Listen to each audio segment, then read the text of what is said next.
আমরা রয়েছি পশ্চিমবঙ্গ আবহাওয়া মাধ্যমিক উচ্চ বিদ্যালয় মাঠ প্রাঙ্গণ থেকে, যেখানে রাত্রিকালীন শর্টপিচ ক্রিকেট টুর্নামেন্ট জিপিএল এর চতুর্থ আসরের প্রথম ম্যাচ অনুষ্ঠিত হতে যাচ্ছে। ইতিমধ্যেই প্রথম উদ্বোধনী ম্যাচের দুই অধিনায়ক রয়েছেন আমার সাথে।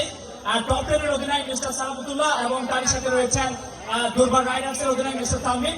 এর সাথে আজকের ম্যাচ পরিচালকগণ রয়েছেন মিস্টার আরিফ, সাথে রয়েছেন সাদ্দাম এবং তার সাথে রয়েছেন আরাফাত। এই মুহূর্তে আমি ম্যাচ পরিচালকের দৃষ্টি আকর্ষণ করবো পয়েন্ট ফিট করার জন্য।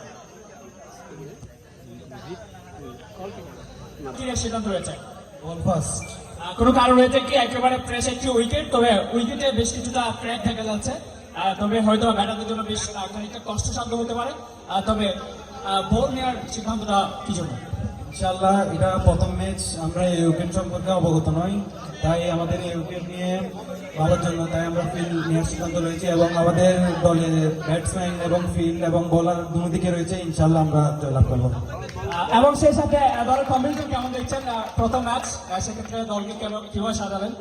ইনশাআল্লাহ আমাদের বোলিং এবং ফাস্ট বোলার এবং ব্যাটসম্যান সব নিয়ে গোছালো একটা ব্যালেন্স একটা টিম। ইনশাআল্লাহ আমাদের টিম 50+ রান আমরা আশা করি। ইনশাআল্লাহ ভালো একটা স্কোর আমরা যদি বোর্ডে দিতে পারি তাহলে ইনশাআল্লাহ আমরা জয়লাভ করবো।